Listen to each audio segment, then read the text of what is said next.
Dilo akan mengadakan meet up nih bersama Surabaya JS. Mungkin bagi teman-teman yang belum mengerti tentang komunitas Surabaya JS, langsung saja kami persilahkan untuk Surabaya JS, yaitu Mas Nusendra, untuk mempresentasikan Surabaya JS. Halo.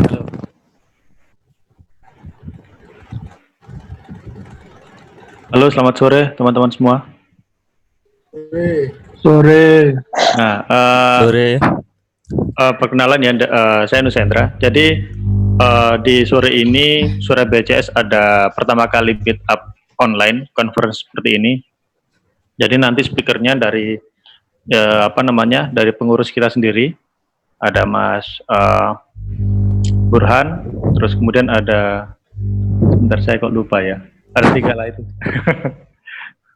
Ya, jadi biar nggak lama-lama langsung aja sebenarnya, langsung ke materi aja. Untuk perkenalan singkat sebenarnya nggak terlalu ini sih. Mungkin bisa dilanjut aja Mas Arjun. Oke, baik. Terima kasih Ya. Mas Nusendra. Oke.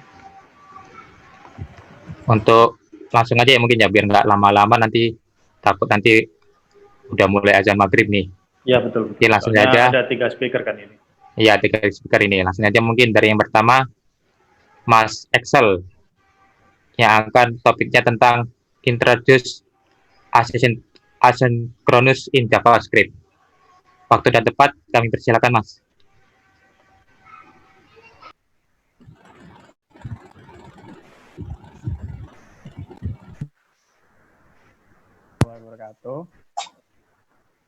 Selamat sore, nama saya Excel Garis Fadila. Saya dari Politeknik Elektronika Negeri Surabaya. Saya di sini mahasiswa semester 6 jurusan Teknik Komputer.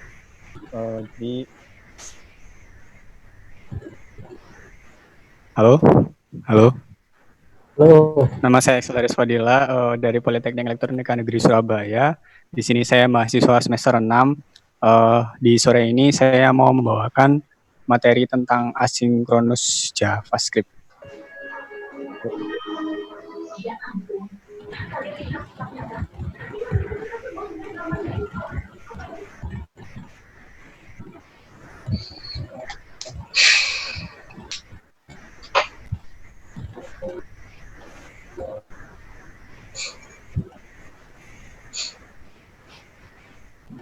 Oke.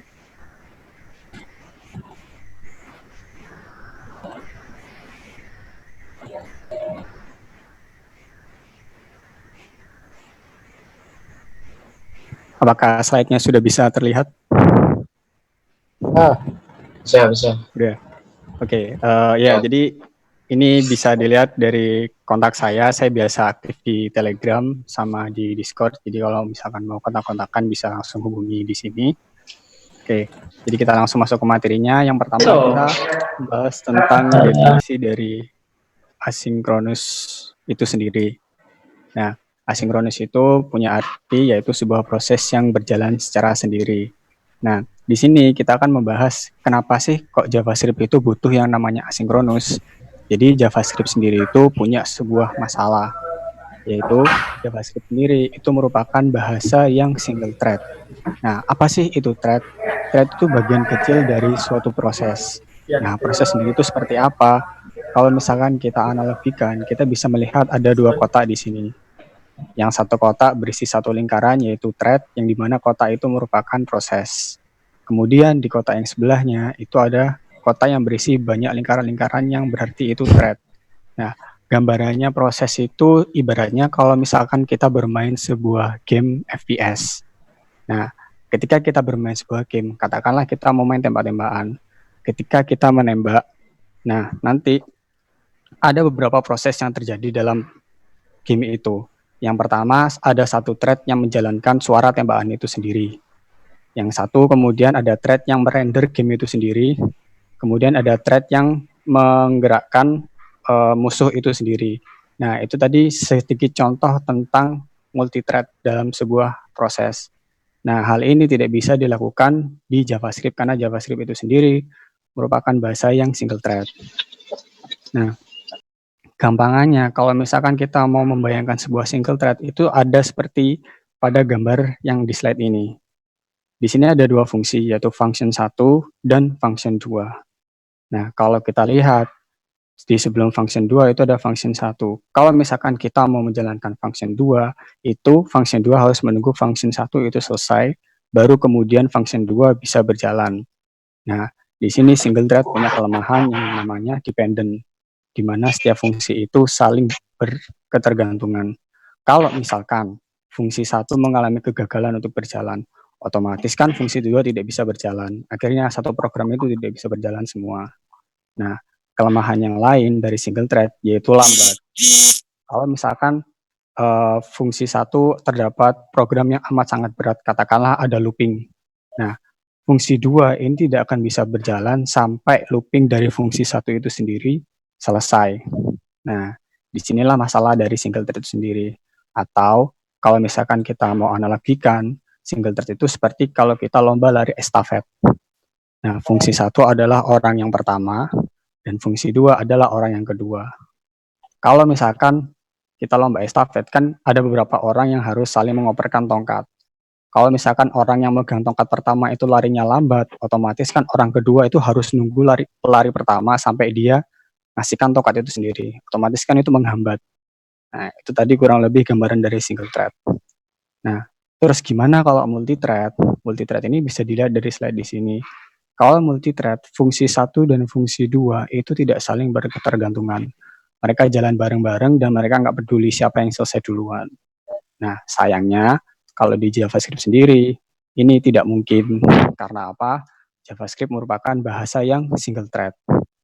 Nah, dari sinilah muncul yang namanya asinkronus. Jadi, saya kasih contoh sedikit tentang bagaimana sih programnya kalau single thread itu. Di sini ini contoh dari program yang sinkronus. Jadi bisa dilihat saya membuat fungsi yang namanya activity. Di dalam fungsi itu saya mengeprint status dengan console log. Setelah itu saya melakukan looping sebanyak 4 miliar kali. Nah, saya panggil fungsi itu selama 4 kali dengan isi pesan yang berbeda-beda. Nah, apa yang terjadi di baliknya? Jadi di dalam JavaScript itu ada yang namanya call stack. Nah, call stack ini tempat dipanggilnya suatu fungsi di JavaScript itu sendiri. Nah, gambarnya seperti ini. Tadi kan saya memanggil fungsi pertama yaitu activity pesan. Nah, di dalam activity itu ada console log. Otomatis console log dipanggil. Jalankan, muncul output pesan. Setelah selesai, dilanjutkan dengan looping. Looping sebanyak 4 miliar kali. Nah, di sini kan pasti memakan waktu yang lama. Otomatis activity yang selanjutnya itu harus menunggu looping ini selesai baru bisa dijalankan fungsi selanjutnya, yaitu activity masa. Nah, hal ini diulangi kembali. Dia ngeprint console log, muncul masa, kemudian looping, menunggu lama, dan seterusnya. Nah, inilah kelemahan dari single thread itu sendiri. Karena semua program itu berjalan secara sinkronus. Oke, saya lanjutkan langsung ya. Nah, dengan keterbatasan single thread itu sendiri, kemudian dikenalkan yang namanya asinkronus. Seperti apa sih cara kerjanya asinkronus? Nah, bisa dilihat dari contoh di slide tersebut. Di sini ada dua fungsi 1 dan fungsi 2. Cuman bedanya, fungsi 1 itu dipanggil tapi tidak langsung dijalankan. Dia dijalankan setelah fungsi 2 berjalan. Nah, fungsi 1 di sini itu adalah fungsi yang asinkronus. Sedangkan fungsi kedua adalah fungsi yang sinkronus. Ini kurang lebih cara kerjanya asinkronus. Nah, tadi kan kita sudah mengenal yang namanya call stack. Di dalam asinkronus kita mengenal yang namanya event loop. Dalam event loop itu ada yang namanya web API.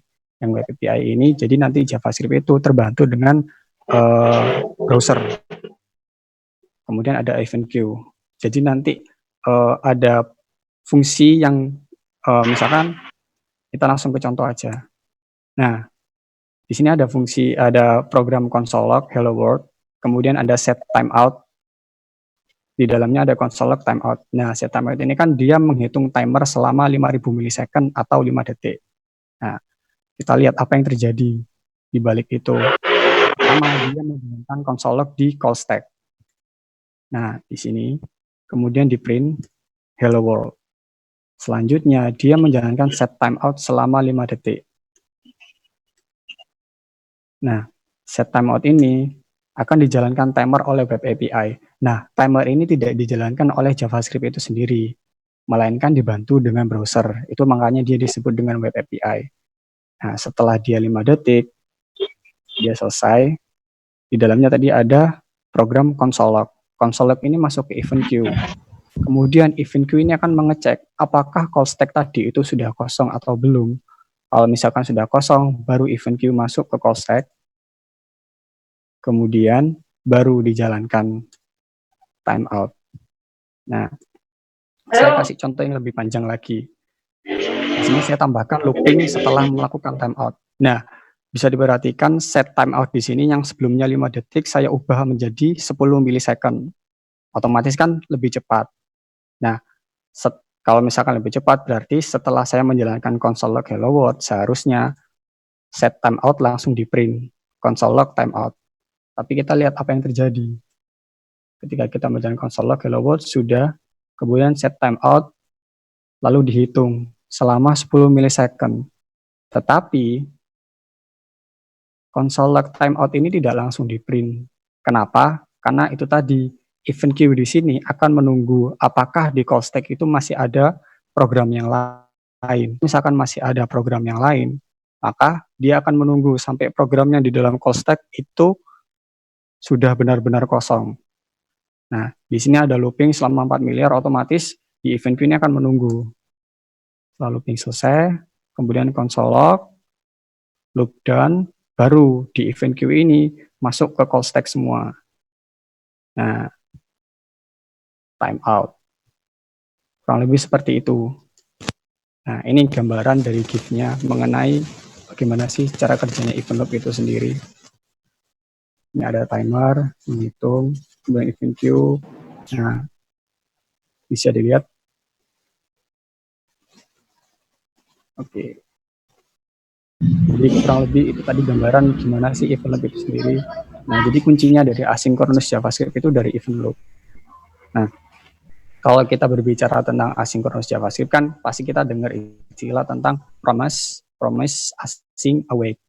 Nah, di sini saya berikan sekilas contoh tentang bagaimana sih promise dan await itu. Nah, sebelumnya di kiri kita itu mengenal yang namanya synchronous callback sebelum ada promises. Kurang lebih programnya seperti itu. Nah, setelah adanya promises, maka ada perubahan. Nah, promises ini juga bisa disebut dengan asynchronous callback. Nah, dengan asynchronous callback ini kita cara manggilnya itu berbeda, yaitu dengan then dan catch. Kemudian ada juga bisa dengan dipanggil menggunakan fungsi asinkronus.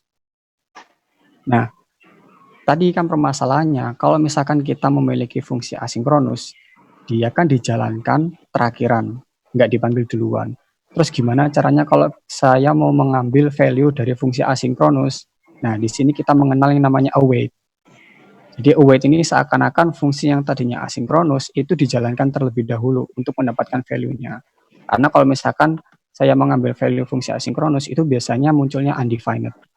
Nah, nanti lebih jelasnya akan dijelaskan di presentasi selanjutnya oleh Mas Huda. Sekian dari saya. Terima kasih.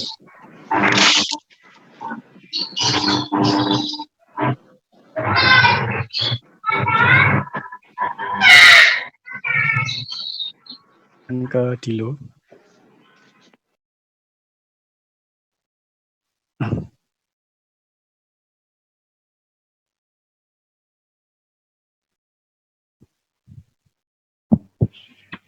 Halo, Mas Arjun. Ya, Mas, langsung oke. Untuk materi kedua, yaitu JavaScript and SEO So What, yang akan disampaikan oleh Mas Burhanuddin. Waktu dan tempat kami persilakan, Mas.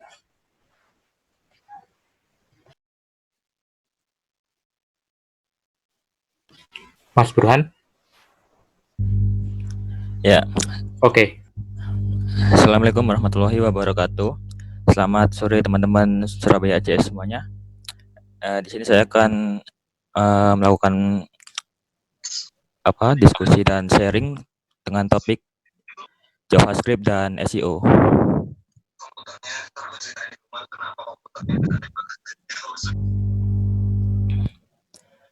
Ya, pertama-tama kita perkenalan singkat tentang saya. Nama saya Burhan. Saat ini saya bekerja di sebuah software as a service sebagai software developer. Dan untuk aktivitas lainnya saya juga punya beberapa side project dan juga bantu-bantu teman-teman di Surabaya JS. Untuk kontak bisa di bawah ini. Oke, langsung saja kita mulai. JavaScript dan SEO. Sebenarnya ada masalah apa sih antara JavaScript dan juga SEO? Jadi yang pertama-tama saya perlu untuk di awal ini saya perlu memberitahu teman-teman, khususnya bagi teman-teman yang baru mulai ke web development atau mungkin teman-teman yang sisi non teknikal. Sebenarnya JavaScript itu ada beberapa macam. Ada JavaScript yang JavaScript framework, atau ada juga JavaScript yang cuma JavaScript fungsinya untuk bikin animasi atau cuma untuk add class atau remove class. Dan namun yang jadi masalah adalah yang jadi masalah antara JavaScript dan SEO adalah website yang di dalamnya ada JavaScript yang memiliki fungsi merender konten. Yang itu biasanya sering jadi masalah dengan SEO. Lalu pertama-tama kita perlu tahu dulu apa itu SEO. Jika kita langsung terjemahin ke Indonesianya, SEO itu merupakan sebuah praktek untuk meningkatkan kuantitas dan juga kualitas traffic dari pencarian organik di mesin pencari. Atau jika masih bingung, gampangnya adalah SEO atau Search Engine Optimization itu kalau misal teman-teman punya sebuah website, kemudian teman-teman mencari sebuah keyword di Google yang berhubungan dengan website teman-teman, maka website teman-teman akan muncul di bagian paling atas pencarian Google, atau setidaknya akan muncul di halaman pertama pencarian Google. Itu mungkin definisi atau penjelasan paling mudah tentang SEO. Lalu gini, jika teman-teman mengunjungi sebuah website, anggap saja websitenya Surabaya JS. Coba teman-teman buka inspect element, kemudian cari tag head. Pastikan teman-teman akan menemukan yang namanya tag title dan juga tag meta description. Dan dua tag ini merupakan tag yang sangat penting untuk SEO. Jika di mesin pencari Google akan nampak seperti ini. Title tag akan menjadi titelnya ketika di hasilnya Google, dan kemudian meta tag description-nya akan menjadi layaknya sebuah rangkuman yang akan muncul di hasil pencarian Google. Jika mau baca lebih lanjut, saya juga sudah buat tulisan singkat mengenai SEO meta tag di Medium saya. Mungkin bisa dibaca kalau misal ada minat di situ. Kemudian SEO itu juga sebenarnya bermacam-macam juga. Jika teman-teman membuka beberapa website ada dikategorikan menjadi beberapa macam. Saya ambil website yang mengkategorikan menjadi 3 macam, yaitu on page, off page, dan technical SEO. On page itu lebih gampangnya adalah berhubungan dengan isinya website atau konten atau atau sebuah variabel yang bisa dikendalikan oleh si pemilik websitenya. Sedangkan off page itu bisa dibilang faktor dari luar yang tidak bisa dikendalikan sama si pemilik websitenya. Kemudian di technical SEO juga banyak sekali hal-hal yang perlu diperhatikan, dan tentunya kita tidak akan membahas semuanya, mungkin hanya beberapa saja seperti JS Framework, Tittle, dan juga Metatek. Ya. Tapi perlu diingat juga yang paling penting adalah konten, karena konten adalah raja. Karena juga percuma juga kalau sebuah website punya technical SEO yang bagus, tapi kontennya nggak berkualitas atau kontennya mungkin cuma lorem ipsum atau apa gitu, kan juga sama aja. Jadi antara konten dan juga technical itu juga harus saling bekerja sama. Kemudian kita masuk ke JavaScript dan juga crawler. Ya, jika kita membicarakan mengenai JavaScript framework, biasanya kan JavaScript framework identik dengan single page application, di mana di single page application itu ketika identiknya seperti ini. Jadi di dalam tag bodinya itu biasanya kosongan dan headnya juga biasanya kosongan. Lalu kontennya di mana? Kontennya di render sama si JavaScript-nya. Jadi biasanya yang jadi permasalahan utama adalah seperti ini. Yang jadi masalah adalah seperti ini, di mana ketika si crawlernya itu tidak bisa menjalankan JavaScript, maka meta tag-nya juga nggak akan terindeks juga sama si mesin pencarinya. Berbeda ketika browser memiliki kemampuan untuk melakukan rendering JavaScript. Jadi website yang berbasis single page application yang tadi awalnya kosong, ketika dijalankan di browser, maka kontennya akan di-generate atau di-render sama si JavaScript-nya.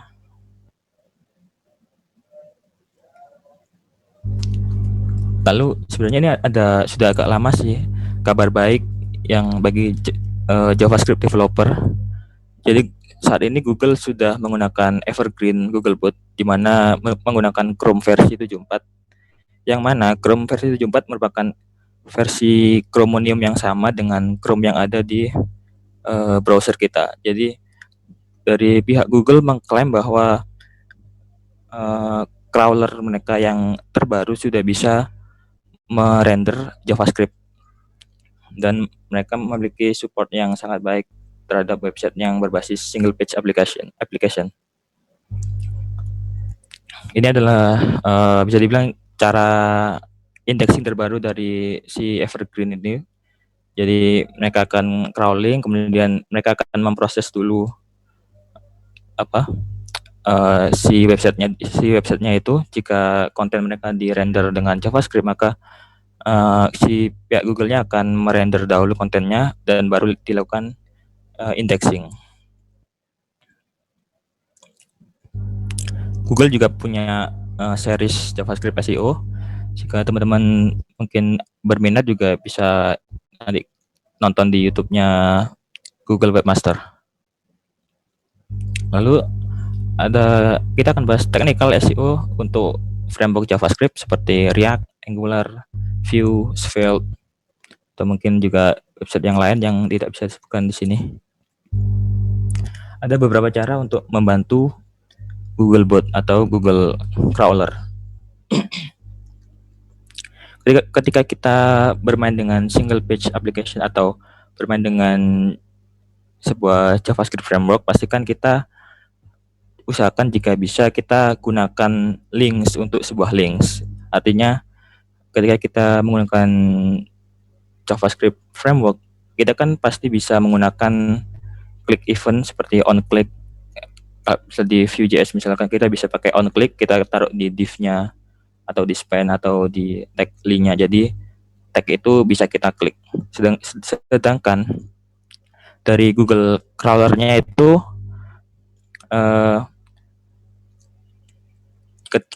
jika teman-teman ingat di proses yang bagaimana Google indexing tadi, kan ada proses crawling, di mana proses crawling itu dari si crawlernya Google itu akan mengunjungi website-website yang ada, kemudian ketika mereka menemukan sebuah link, mereka akan masuk ke linknya dan mengunjungi link tersebut, mengunjungi halaman web yang ada di link tersebut.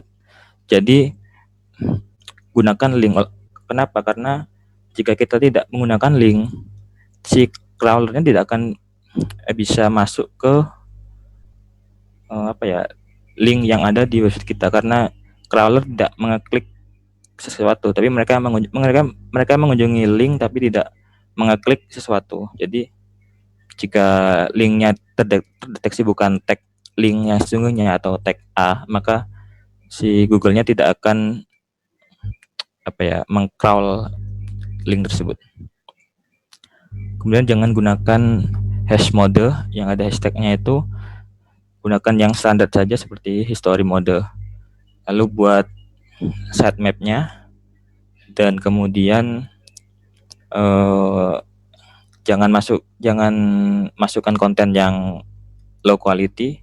Kita bisa gunakan no index atau no follow di meta tag kita agar halaman yang kualitasnya buruk itu tidak ikut terindeks sama Google-nya.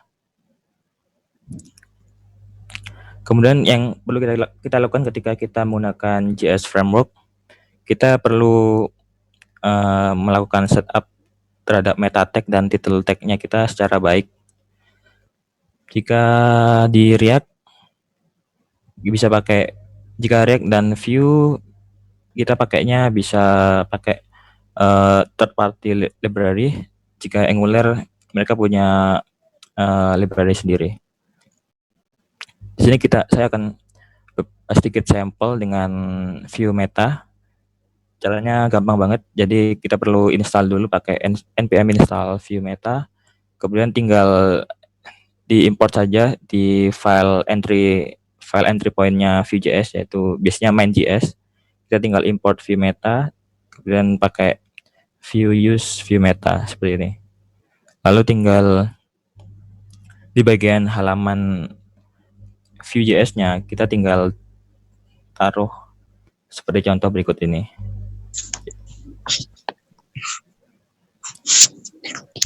Kemudian ada hal lain, yaitu hindari konten yang duplikat.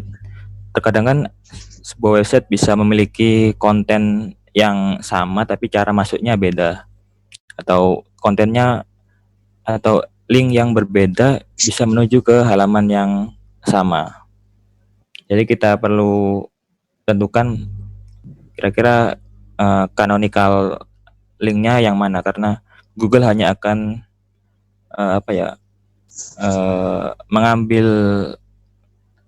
Google hanya akan mengambil satu link, satu URL saja untuk konten yang sama. Jadi tidak akan diindeks semua URL-nya, hanya satu saja. Maka perlu kita tentukan canonical URL-nya. Dan masih banyak hal lainnya yang perlu kita lakukan ketika kita bekerja dengan JS Framework, seperti sitemap, site struktur, robot.txt, terus minify, JavaScript, CSS, sama jangan lupa juga faktor mengenai mobile friendly, karena Google juga punya yang namanya Googlebot Smartphone, di mana tentu sangat memperhatikan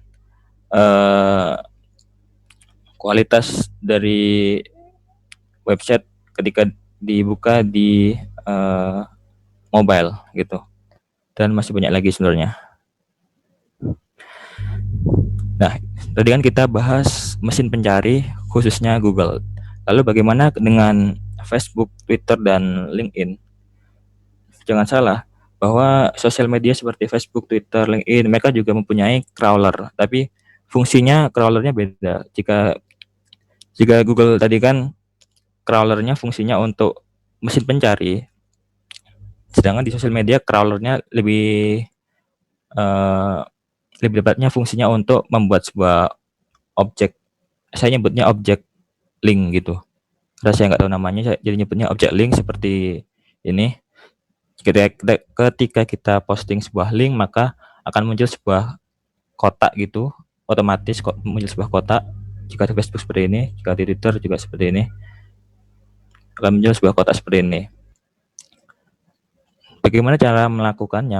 Kita perlu dua tipe meta tag. Yang pertama adalah Open Graph meta tag, yang kedua Twitter meta tag. Lalu bagaimana untuk LinkedIn, Telegram, Pinterest? Nah, untuk yang sosial media lainnya biasanya mereka akan mereverse ke yang Open Graph. Jadi mereka akan nggak jenis meta tag cuma yang saya tahu itu cuma dua, cuma Open Graph sama Twitter meta tag. Dan untuk sosial media lain akan melihat dari Open Graph meta tag-nya. Lalu bagaimana jika tidak tersedia meta tag Twitter atau Grab, Open Graph? Maka nanti ketika kita posting sesuatu, posting link di sosial media, munculnya cuma link aja. Cuma link, nggak ada kotak gambar, terus ya seperti ini, nggak ada kotak objeknya seperti ini. Tapi yang jadi masalah adalah crawlernya Facebook, Twitter, dan sosial media lainnya, kebanyakan mereka nggak support untuk website yang berbasis single page application. Namun kita tetap tenang karena masih ada solusinya. Kita gunakan best practice yang biasanya orang-orang sering gunakan, bisa menggunakan pre-render ataupun server-side rendering. Untuk pre-render sendiri, kalau teman-teman belum tahu, jadi pre-render itu gampangnya meng-convert website kita yang sebelumnya berbasis single page application di-convert menjadi layaknya website yang statis, yang cuma HTML, CSS gitu. Jadi tidak ada yang namanya rendering konten dengan JavaScript karena semuanya sudah di-generate secara menjadi website yang statis. Jadi tinggal upload di hosting atau di Netlify atau di Vercel gitu.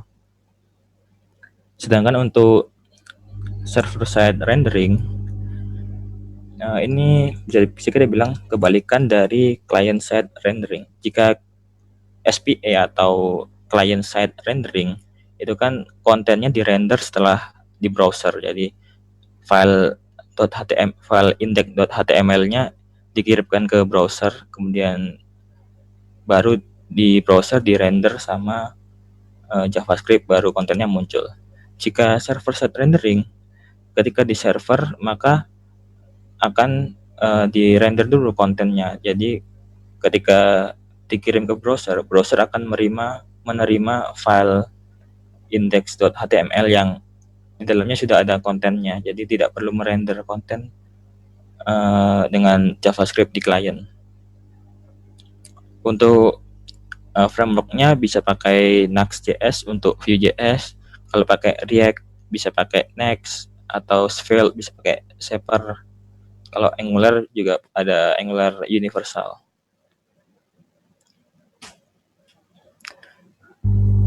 Selain itu juga ada lagi dynamic rendering. Ini bisa kita katakan masih sebangsa dengan server-side rendering karena untuk melakukan dynamic rendering kita juga butuh yang namanya server. Dari namanya sendiri kan sudah jelas dynamic, berarti renderingnya akan berlangsung dynamic. Misalnya, jadi dari di sini dengan dynamic rendering itu akan mendeteksi dulu user agentnya itu apa, browser atau robot crawler gitu. Jika misal terdeteksi user agentnya adalah browser, maka yang dikirimkan ke si user agentnya itu ya seperti biasa, file website single page application biasa. Namun jika terdeteksi user agentnya adalah crawler, maka dari sisi servernya akan merender halaman web yang di request tadi untuk dijadikan statis HTML dan akan dikasihkan ke crawler, terutama crawlernya sosial media seperti Facebook, Twitter, dan lain-lain. Ini salah satu eksperimen saya sih, membuat sebuah boilerplate Jadi di sini saya pakai Vue.js, Express dan juga Puppeteer untuk pre-rendernya. Konsepnya seperti yang saya jelaskan tadi sangat simple. Jadi anggap saja ada sebuah aplikasi Express.js. Di situ saya pasang middleware-nya untuk pasang untuk mengecek user agent-nya itu apakah browser atau manusia asli atau robot crawler. Jika yang terdeteksi adalah browser atau manusia, maka yang di-deliver ke si user agent-nya adalah website berbasis single page application. Namun jika user agent-nya adalah sebuah bot atau crawler, maka kode Puppeteer ini akan jalan, kemudian kita set user agent-nya jadi browser biar terdeteksi bahwa user agent-nya adalah browser.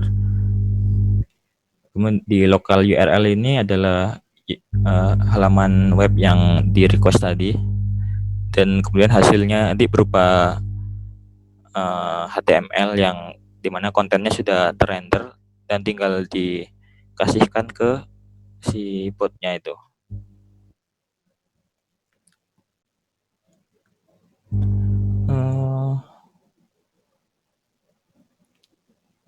Sebenarnya ada beberapa eksperimen saya coba buat sebuah website untuk membuktikan bahwa apakah benar Google sudah bisa membaca single page application.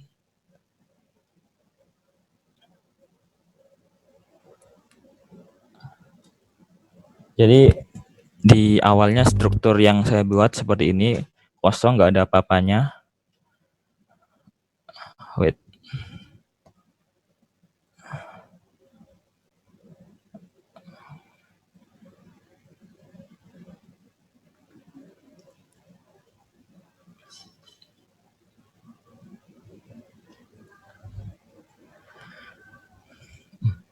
Ya, tadi kan saya katakan bahwa Google mengklaim bahwa mereka sudah bisa membaca single page application, dan ketika saya coba upload di Netlify, ternyata sudah bisa masuk ke Google.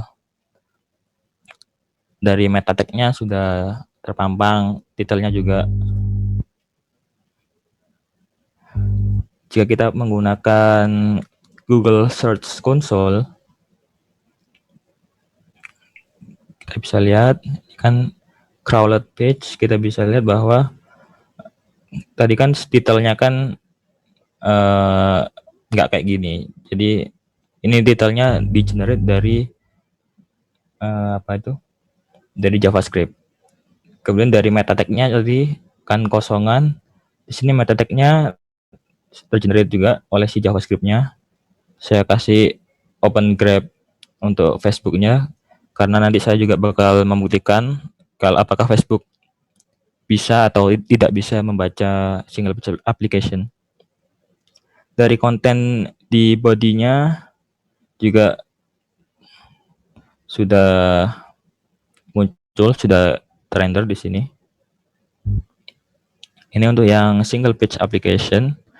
Untuk plain ini karena mungkin strukturnya kurang baik, struktur JavaScript-nya, jadi mereka tidak bisa merender apapun. Ini titelnya kan bukan JavaScript generated. Terus dari sisi body-nya tidak muncul apa-apa. Untuk yang ininya seperti ini kodenya, cara append gitu.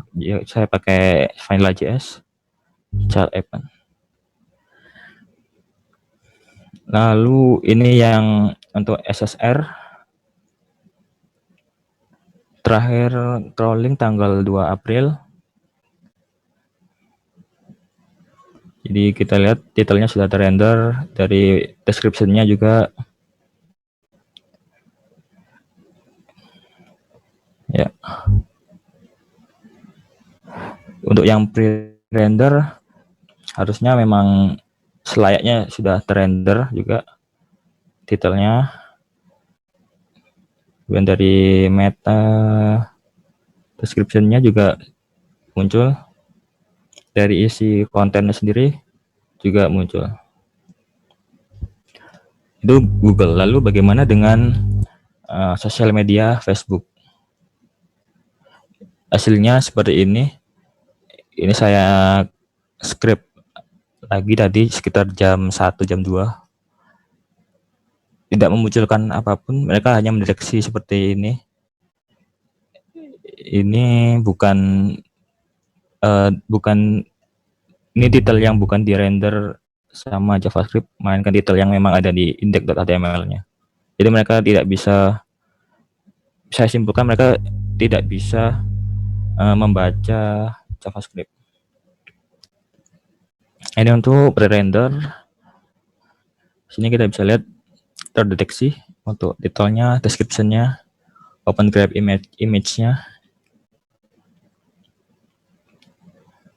Lalu ini yang SSR ini sebenarnya bisa, cuma lagi ada masalah di server tadi, jadi entah kenapa tiba-tiba tidak bisa.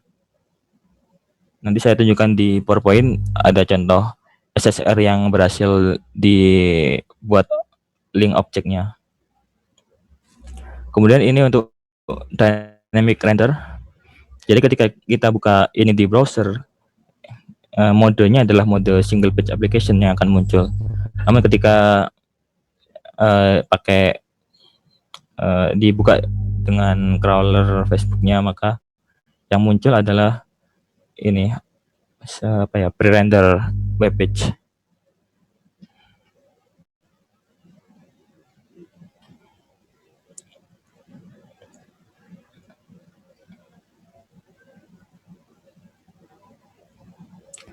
Lalu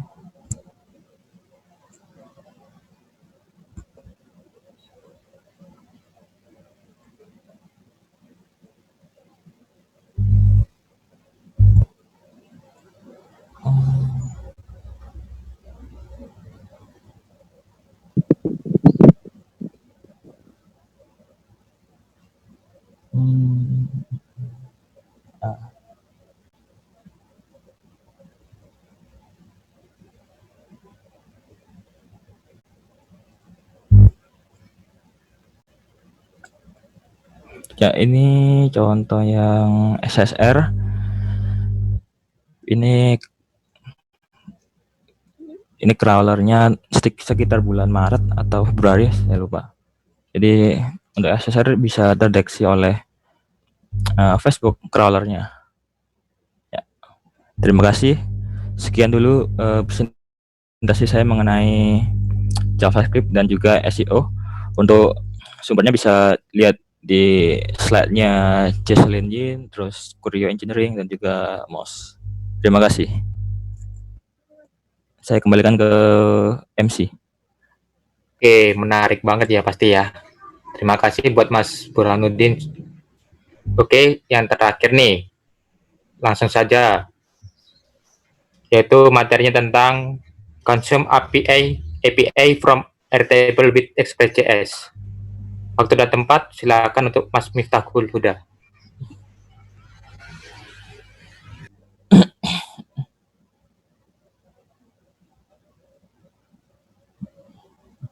Halo, Assalamualaikum teman-teman. Suaranya kedengaran? Dengaran Mas. Siap. Oke, terima kasih Mas kesempatannya. Sebentar saya share screen dulu.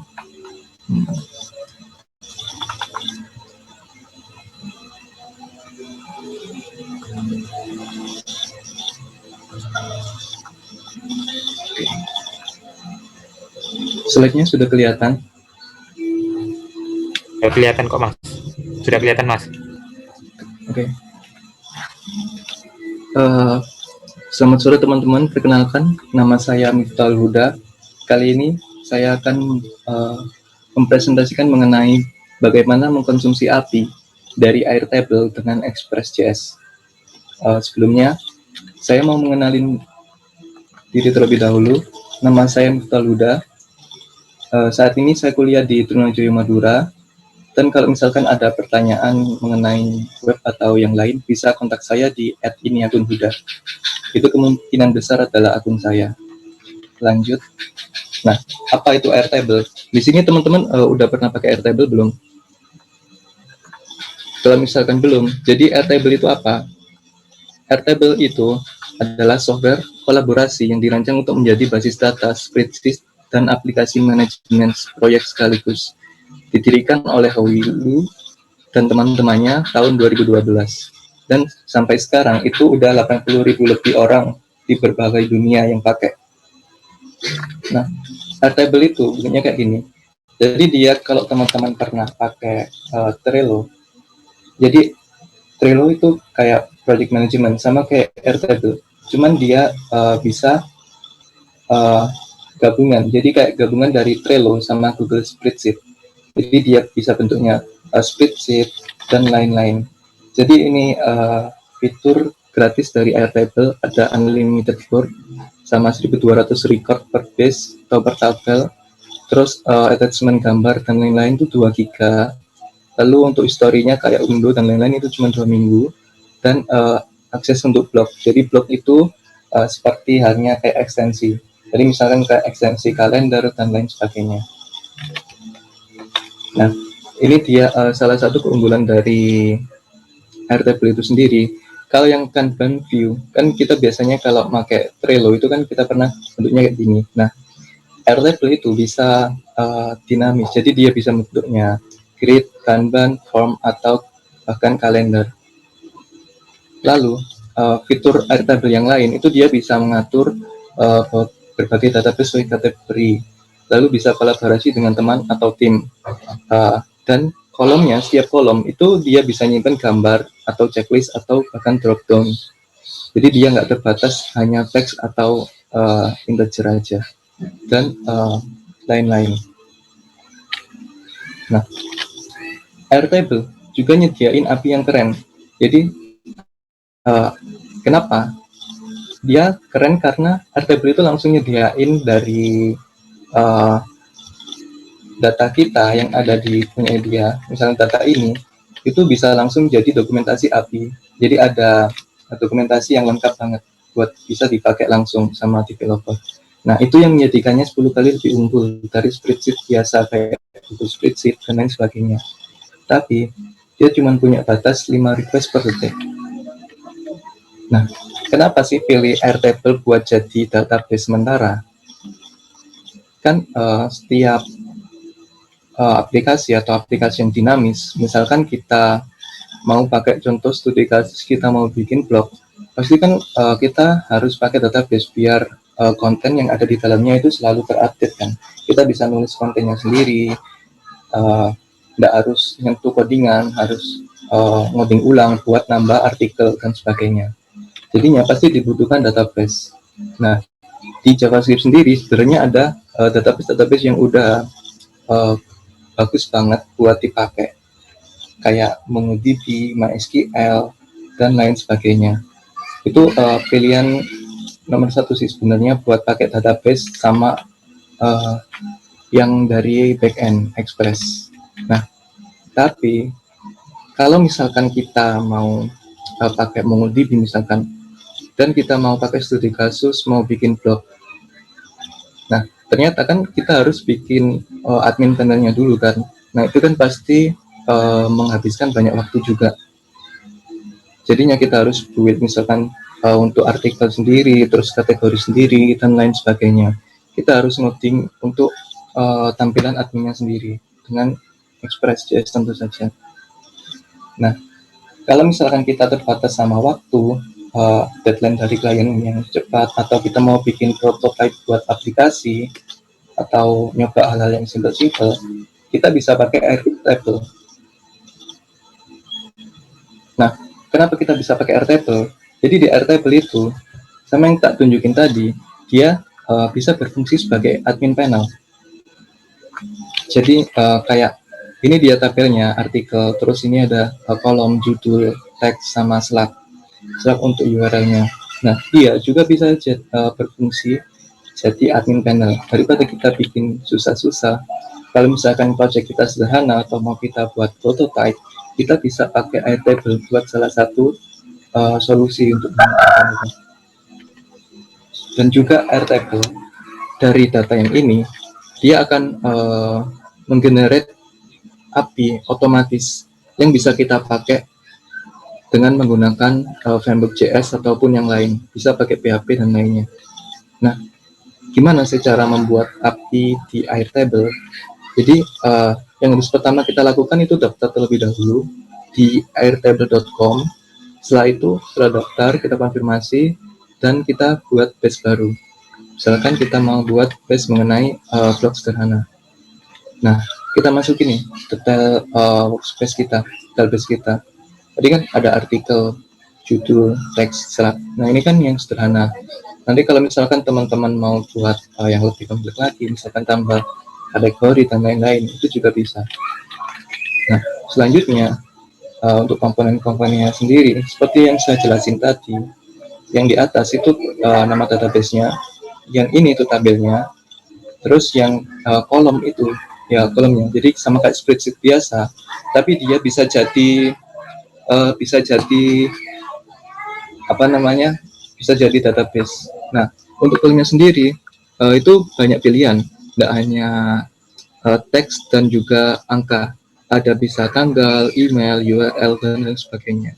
Itu dia yang bikin Airtable itu keren, bisa berfungsi sebagai database sementara. Nah, setelah kita bikin tabel dan datanya sudah kita masukin, kita buka dokumentasi API-nya di airtable.com/API. Airtable bakal nge-generate otomatis API yang bisa kita pakai.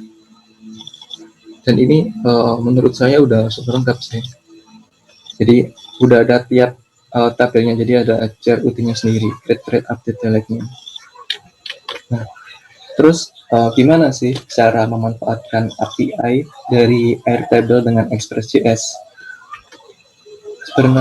Sebenarnya ada dua cara.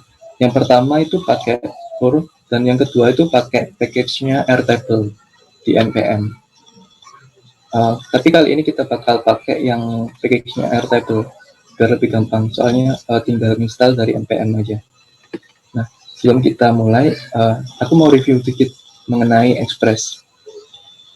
Bagi teman-teman yang belum tahu, Express itu salah satu framework-nya Node.js yang dia itu minimal dan fleksibel banget dan punya fitur yang macam-macam dan menarik.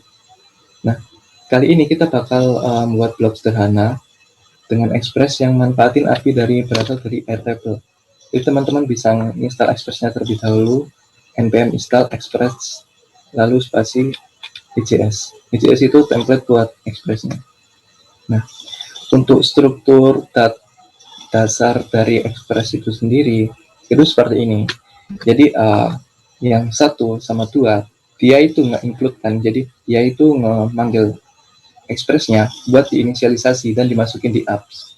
Di apps dia bakalan dipakai di semua fungsi. Misalkan ini yang nomor 5, apps page join public. Nah, public ini apa? Dia itu buat CSS. Kalau misalkan kita pakai aset, itu kan pasti ada CSS, JS, image, dan lain-lain. Itu disimpan di public. Jadi, Express bakal ngarahin file-file yang static di folder public. Dan kalau yang nomor 6, selanjutnya itu dia buat nentuin view-nya. Kita pakai EJS. Kalau yang lain kan bisa pakai saja dan lain sebagainya. Itu juga boleh, tapi kita pakai EJS.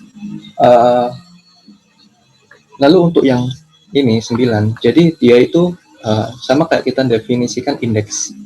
Jadi halaman indeks itu kita definisikan /1. Ada request sama result. Nah, result nanti bakal ngerender halaman indeks yang disimpan di sini, view/index.ejs, dan dia ngoper artikel, ngoper variabel artikel. Begitu juga yang di baris 15. Jadi dia bakalan buka detail slide. Jadi ini sama aja kayak detail artikel untuk lihat artikel ketika diklik. Nah, dia untuk manggil Slack ini, kita pakai ini, request.params.slack. Itu buat dapetin Slack-nya, buat dapetin data Slack-nya. Misalkan artikel 1, artikel des 1, artikel des 2, dan sebagainya. Nah, setelah itu, yang bawah sendiri itu dia buat dijalankan di port 3000. Maksudnya seperti itu. Lanjut. Nah, yang mau kita buat itu sebenarnya sederhana. Buat simple blog kayak ini, namun ini datanya dari Airtable tadi. Teman-teman bisa lihat di blog.huda.com kalau misalkan mau lihat demonya. Nah, yang harus kita lakukan pertama kali itu kita bikin foldernya dulu, terus masuk di foldernya, misalkan simple blog. Setelah itu kita install Airtable dan juga Express, EJS, dan .env. Nah, ini untuk kita pakai nanti. Nah, terus yang ketiga kita bikin file.env. env ini buat apa? Jadi dia itu buat key yang bakal ngubungin codingan kita sama akun kita. Jadi dia itu akun kita itu pasti punya namanya key buat kredensial. Jadi nggak bisa sembarangan orang itu pakai dapetin data dari akun kita, kecuali kalau orang itu punya API key sama base key-nya kita. Selanjutnya kita bikin server.js, ini sama kayak tadi, yang berbeda, cuman nomor 4 sama 8. Jadi yang roots, yang ini, yang banyak ini, kita pisah. Jadi beda file. Di dalam folder roots /index.js. Jadinya seperti ini. Nah, sebelum itu, untuk menghubungkan Airtable, kita pasti butuh namanya kayak library buat menghubungin antara API dari Airtable ke web kita. Jadi yang kita di sini pakai package-nya Airtable di npm. Jadi kita tinggal manggil aja require Airtable, dan juga kita definisikan base-nya. Base-nya itu tabelnya. Jadi kita masukin APK-nya dari .env tadi sama base-nya. Terus ini saya pakai class biar nanti mudah manggilnya. Sebenarnya di sini itu juga udah ada sih codingannya. Jadi teman-teman tinggal pakai Kopas, langsung pakai itu juga langsung bisa. Cuman kali ini saya custom sedikit biar lebih mudah dipahami. Nah, ini get all itu dia nanti nyelek semuanya sama ngambil semua. Jadi nggak difilter kecuali yang ini. Dia difilter by formula. Jadi filter by ID atau by Slack dan lain sebagainya. Setelah itu kita bikin file roots /index.js. Nah, ininya sama, 1 sama 2 itu sama. Jadi yang beda itu 4 sama 5. Jadi kita panggil tuh yang di Airtable API itu buat dimasukin di sini. Lalu kita inisialisasikan dan disimpan di air API. Nah, setelah itu di bawahnya kita pakai apps.get/, jadi indeksnya async. Jadi kita nunggu dulu sampai artikel itu semua di load. Jadi kan takutnya apa? Artikel belum ke-load, tapi halamannya udah ke-load duluan. Jadinya nanti artikelnya nggak muncul. Oleh karena itu lebih baik kita pakai async await dulu. Tapi harusnya di dalam dan juga. Jadi dia itu nanti manggil tabel artikel. Dia dari sini get return base artikel. Jadi artikel itu apa? Artikel ini nama base-nya. Jadi nama tabelnya. Dia case sensitif. Jadi A-nya huruf gede, ya huruf gede, nggak boleh huruf kecil. Nah, setelah itu dia bakal kembaliin data. Setelah data dapat, kita for each dimasukin ke artikel. Nah, ini nama kolom-kolomnya. Kolom-kolomnya juga sama, harus hurufnya juga kan sensitif. Jadi huruf gede, huruf gede, huruf kecil, huruf kecil. Terus kita oper, kalau udah selesai kita oper ke view. Nah, yang Slack juga sama sebenarnya. Yang membedakan adalah kita di sini pakai filter. Jadi sederhananya kalau filter di Airtable itu kita tinggal gini. Jadi nama kolomnya apa sama dengan datanya apa. Langsung kita masukkan ke filter. Nanti dia bakal masuk pakai fungsi yang ini, filter by formula. Nah, bedanya apa? bedanya Airtable itu pasti ngembaliin array. Jadi ngembaliin array, dan kalau misalkan detail artikel kan pasti yang diambil satu artikel aja. Nah, itu kita panggil null buat ngambil detail artikel yang terkait sama slug-nya. Terus kita oper ke detail. Nanti hasilnya akan seperti ini.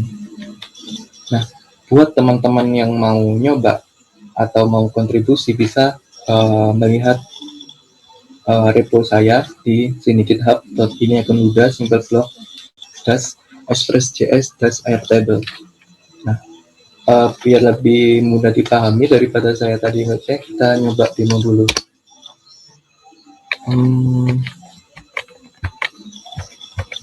Nah, ini kan kita udah pakai Airtable dan juga kita udah buat base-nya. Di sini ada judul, terus tag dan slug sama kayak tadi. Setelah itu, buat pertama-tama kalau teman-teman mau nyoba bisa langsung clone di master atau di branch template kosongan. Jadi ini aku udah nge-clone. Dia komennya begini, git clone dari branch template kosongan, langsung URL-nya tadi apa. Jadi template kosongan ini apa? Dia itu template yang udah tak sediain buat bagi teman-teman yang pengen nyoba. Ini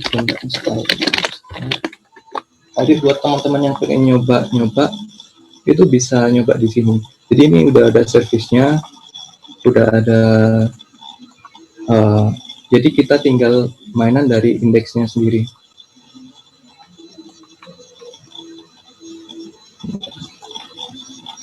Nah, oke, udah. Kita coba jalanin ya. Ya, sebelum itu kita masukin dulu INV-nya. INV. Karena aku udah buat yang satunya, kita copy. Nah, INV sama APK itu dapat dari mana? INV, APK sama BaseK itu dapat dari sini, airtable.com/API. Dia ada misalkan workspace-nya teman-teman mau pakai yang blog. Kasus kita kali ini.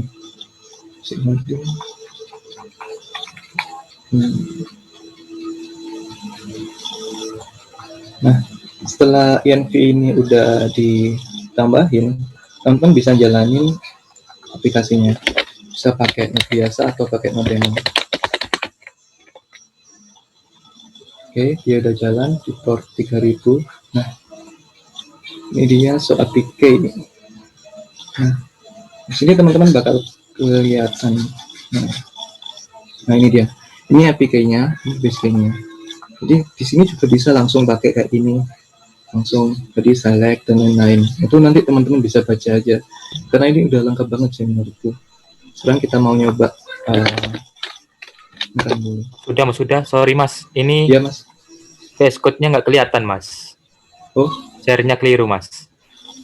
Oke, thank you mas. Lanjutkan mas. Oke, maaf mas. bentar. Nah,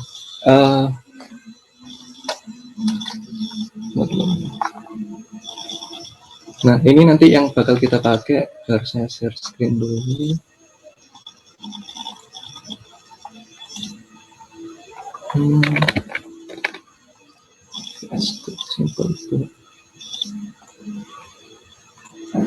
Nah, ini maaf teman-teman. Tadi nggak kelihatan nih. Ini udah jalan. Jadi teman-teman tadi kan kalau misalkan mau nge-clone, dia bisa nge-clone di URL yang aku beri aku kasih tadi. Terus nanti hasilnya kayak gini. Nah, bedanya apa? Bedanya yang di sini itu yang roots itu masih biasa, masih belum disambungin sama yang punyanya Airtable. Jadi teman-teman bisa nyoba untuk nyambungin sendiri. Nah, untuk nyambunginnya gimana? Misalkan kita mau pakai yang list artikel. Jadi sama kayak yang di PPT tadi. Bentar, tak copy dari satunya. Biar sebenarnya kalau ngetik juga bisa, cuman untuk menghemat waktu copy paste dari yang satunya. Nah, ini kita kan manggil dari API sama kayak yang tak jelasin tadi. Dia langsung manggil yang artikel. kita bahkan kelihatan datanya nanti kayak gimana.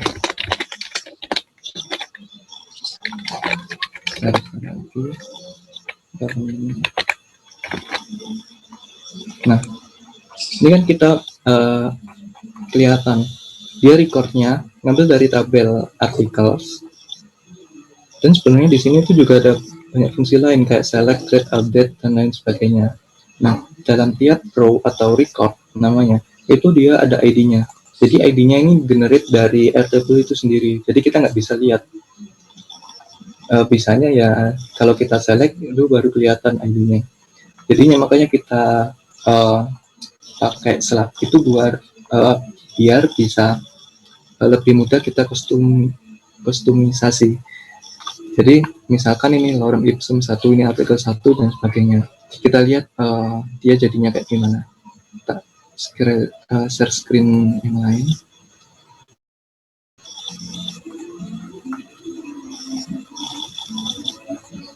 Nah, ini dia. Ini yang tadi teman-teman. Jadi dia bakalan kelihatan. Ini artikel 1, ini artikel 2, dan sebagainya. Kalau misalkan kita mau nambah artikel lagi, mana itu record. Misalkan ini adalah artikel 3. Ini lorem ipsum, Slack-nya ini jangan sampai sama. Soalnya di sini kita pakai Slack sebagai ID yang unik. Kita tinggal refresh. Nah, dia bakal langsung muncul. Jadi diambil dari punyanya Airtable, jadi bisa langsung kita pakai datanya. Jadi teman-teman nggak usah pusing buat admin panelnya dan lain sebagainya, kayak yang saya jelasin yang di awal tadi. Untuk detailnya karena kita belum bikin, sebentar. Atau langsung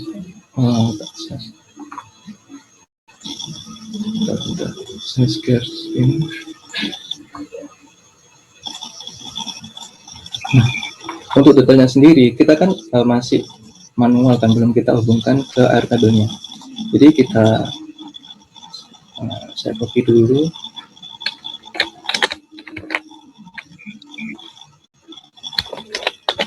Nah, filternya tuh dia bakal nyeleksi Slack mana sih yang sama kayak yang di parameter kita. Kalau nggak ada dia bakal ngambil 404, kalau ada dia nampilin detail. Kita refresh lagi. Oke, sebentar teman-teman, saya share. Ini pindah-pindah. Nah, oke, kita misalkan refresh lagi kembali. Ini masih nge-load. Nah, misalkan artikel 1 detailnya, kontennya dia bakalan sama kayak yang ada di sini. Jadi begitu teman-teman. Kalau misalkan mau nyoba, jadi ini bisa langsung jadi admin panelnya. Untuk nulis artikel itu bisa langsung dari sini. Itu. Jadi teman-teman bisa langsung nyoba. Kalau mau nyoba bisa buka repo saya di ini. Ini akun Huda /simplecore/express.js Airtable. Jadi itu aja teman-teman presentasi dari saya. Saya kembalikan lagi ke moderator. Terima kasih. Assalamualaikum warahmatullahi wabarakatuh. Oke, terima kasih banyak untuk para speaker-speaker. Ini ada pertanyaan nih tadi ini dari Mas Huda. Iya, Mas.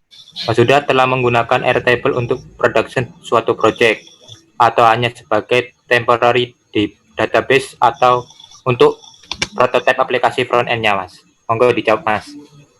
Kalau saya lebih sering ke project yang kecil-kecil. Jadi kayak misalkan ini. Jadi saya kemarin itu buat kayak web portofolio saya, itu datanya dari Airtable. Jadi jadi saya itu buat ini biar lebih simple. Jadi saya nggak buat admin panelnya dan lain sebagainya. Saya belum nyoba sih kalau misalkan untuk web yang ukurannya gede, misalkan kayak web tentang rumah sakit atau sekolah dan lain sebagainya. Nah itu belum nyoba, kelihatannya nanti nggak cocok kalau pakai Airtable. Jadi cocoknya itu buat prototype, buat portfolio kita, atau buat project-project kayak blog yang kecil-kecil seperti itu. Begitu, Mas. Oke, mungkin apakah ada pertanyaan lagi? Monggo. Ini kayaknya, jika ada pertanyaan, monggo langsung ditanyakan aja. Dinyalakan itunya suaranya.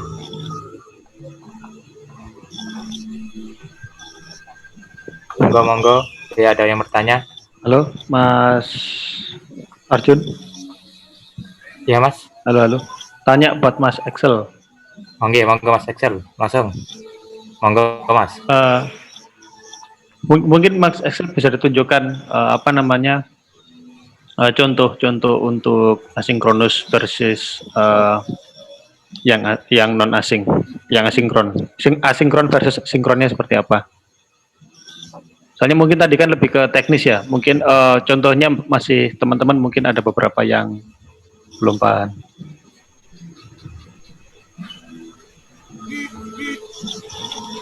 Monggo Mas Excel.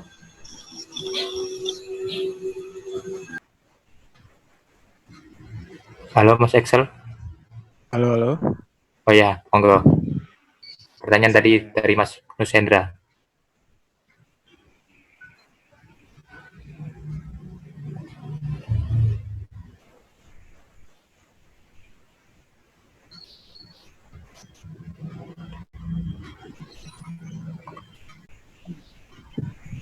Halo, Mas Excel. Mas Excel. Ini kayaknya jaringannya mungkin ini ya. Iya mungkin.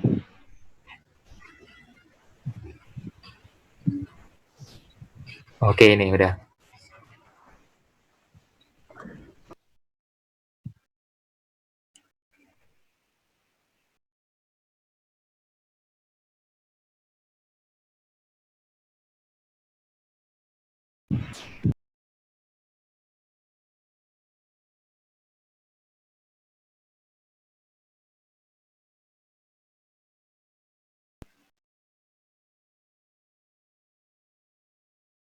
Aja ya.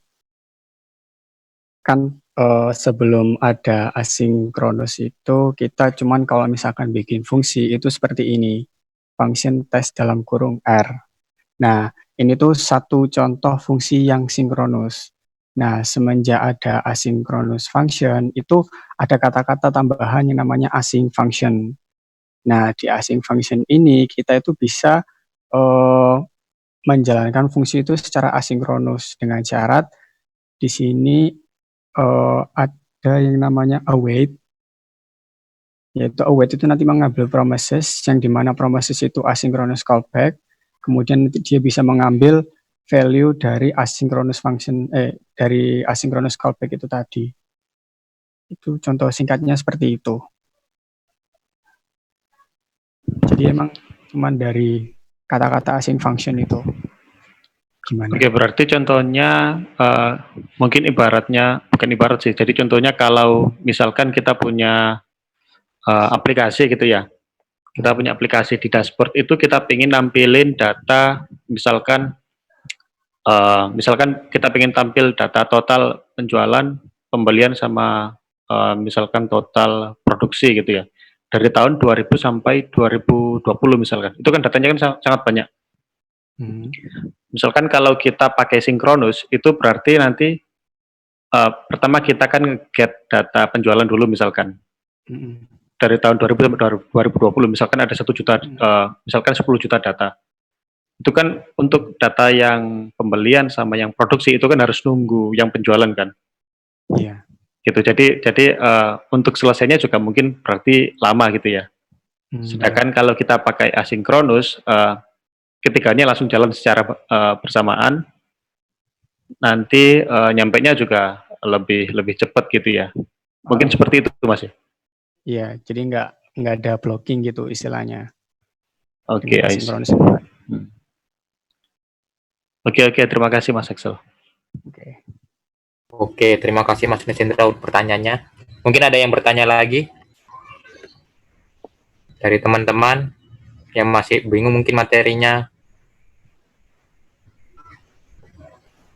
Ayo, jangan malu-malu, langsung aja dinyalakan. Saya tanya lagi Mas, buat Mas Buran.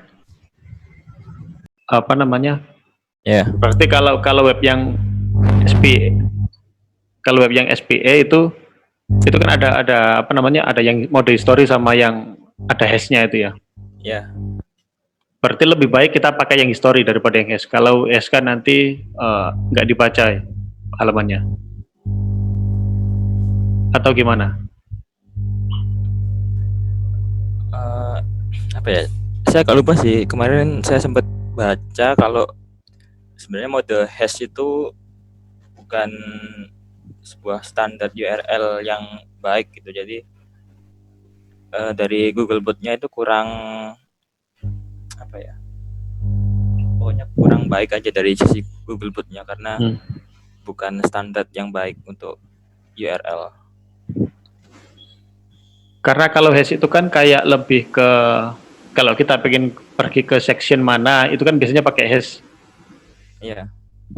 Sedangkan kalau mode history kan lebih ke URL-nya lebih apa ya, lebih bersih sih, nggak ada. Jadi benar-benar mengimplementasikan apa yang ada di halaman tersebut gitu ya. Kalau di mode history. Ya kalau misal mode hash-nya untuk pindah ke suatu section tertentu kan anggapannya kan masih dalam satu halaman ya. Berarti dari meta tag-nya yang terbaca kan juga masih halaman yang sama. Kalau mode Oke, hash-nya jadi dia nggak bisa kebaca sebagai halaman baru ya, yang nggak perbedaan bisa. halaman. Oke. Terus sama itu Mas Said mau tanya yang dynamic rendering. Nah ini saya baru sih yang dynamic ini. Biasanya kan cuman kalau nggak SSR ya pre-render. Nah bisa dijelaskan lagi nggak Mas teknisnya untuk yang dynamic rendering ini? Saya sempat baca sih tadi sebentar. Mungkin perlu penjelasan lebih jauh lagi. Itu Mas. Teknisnya seperti apa maksudnya?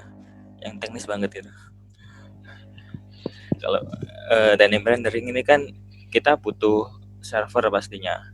Jadi entah nggak tahu bisa atau nggak kalau misal deploy di Netlify atau Vercel. Untuk ini saya nyobanya dipakai Heroku karena butuh server. Jadi untuk yang teknisnya itu sebenarnya kita main middleware di Express.js-nya itu. Jadi ketika ada request masuk, itu di middleware itu kan akan masuk dulu ke middleware Express-nya dulu. Itu akan mendeteksi ini human, ngecek user agent itu ya? Ya, ini human browser atau crawler gitu. Ya jadi ngecek user agent-nya dari middleware tadi. Iya. Sebenarnya nggak cuma di Express.js sih, kalau mau pakai PHP harusnya juga bisa. Cuma saya nggak implementasiin di bahasa lain. Berarti tetap layer pertama yang disentuh backend-nya Masnya? Iya, backend-nya. Jadi apa istilahnya ya? Jadi nggak biasanya kalau pre-render atau kalau pre-render itu kan langsung apa namanya langsung static filenya kan. Jadi kalau pakai Dynamics ini nyentuh ke backend dulu gitu ya. Nanti tinggal dia dipisah. Kalau user agentnya memang dari browser, kita kasih yang versi SPA. Kalau misalkan yang baca itu bot atau crawlernya Google, kita kasih versi yang sudah dirender gitu ya. Iya, seperti itu. Oke. Jika browser maka SPA, jika crawler maka web page-nya itu di-render dulu baru dikirimin. Jadi cuma web page yang di-request saja, nggak semuanya di-render. Berarti tetap tadi pakai Puppeteer. Ya. Oke, thank you Mas, paham. Thank you. Kalau kodenya sih ada di GitHub saya. Ada contoh. Oke Mas, ya. Oke, mungkin ada yang bertanya lagi, silakan dinyalakan langsung aja via audionya, teman-teman. Jangan, nggak usah malu-malu.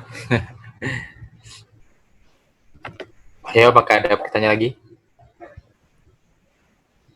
Saya boleh nanya nggak? Oke, monggo Mas Burhan. Saya mau nanya ke Mas Huda. Langsung aja, monggo Mas. Tadi kan saya lihat di yang slide berapa itu yang ada apa tabel airtable-nya itu kan ada kayak uploadan gambar itu. Ya, Dan nggak Mas itu gambarnya itu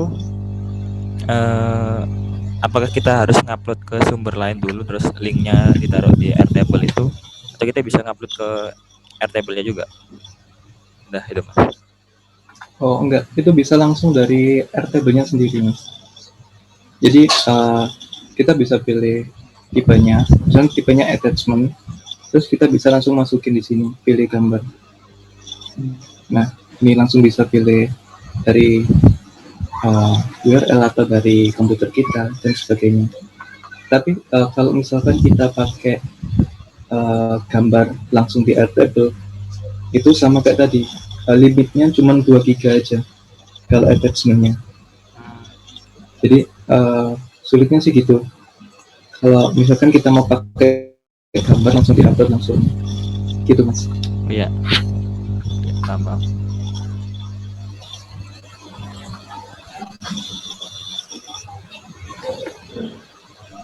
Bagaimana Mas Burhan? Apakah sudah puas atau belum? Sudah cukup. Sudah cukup. Oke, makasih. Mungkin bagi teman-teman yang ingin bertanya langsung aja dinyalakan via audionya. Di komentar itu ada yang tanya, Mas. Oh, di komentar ada. Oh, oke.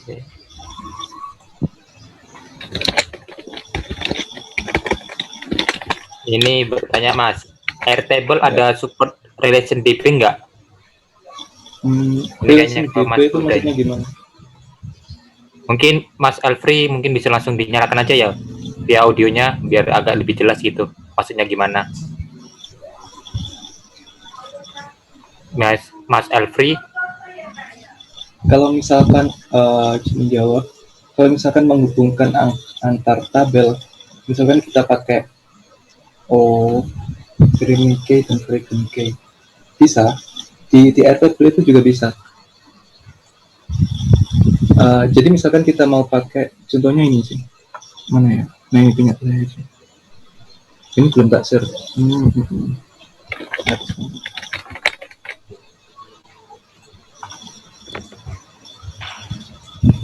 Halo.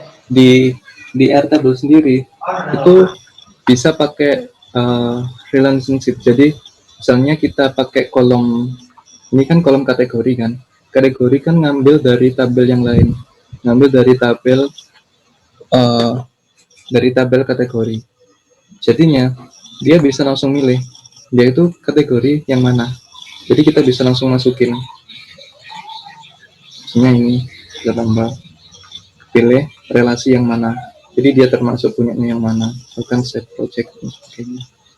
Jadi nanti yang disimpan di kategori itu ID-nya, primary key ID-nya dari yang portofolio kategori. Jadi nanti responnya di API-nya itu dia responnya ID-nya. Jadi kita kan nggak bisa lihat ID-nya ini apa. Jadinya kita harus view dari API-nya itu sendiri.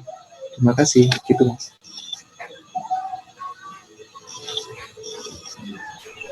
bagaimana Mas Alfri? Apakah sudah jelas? Atau Siap. ingin? Oke, mantap. Mungkin bagi teman-teman yang ingin bertanya lagi, silakan langsung aja nyalakan via audionya biar agak lebih jelas ya. Ini soalnya materinya ini harus ditanyakan secara detail.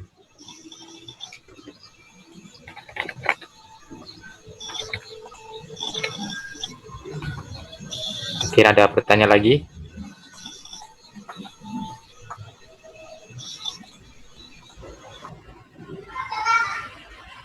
Halo, teman-teman.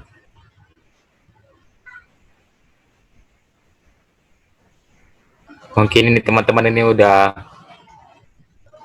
gak sabar ini mungkin ya untuk menunggu azan maghrib untuk buka puasa. Sudah lapar semua, Mas. Iya Mas. Jadi nggak ada yang bertanya. Oke, mungkin karena tidak ada yang bertanya lagi, saya tutup aja ya mungkin ya.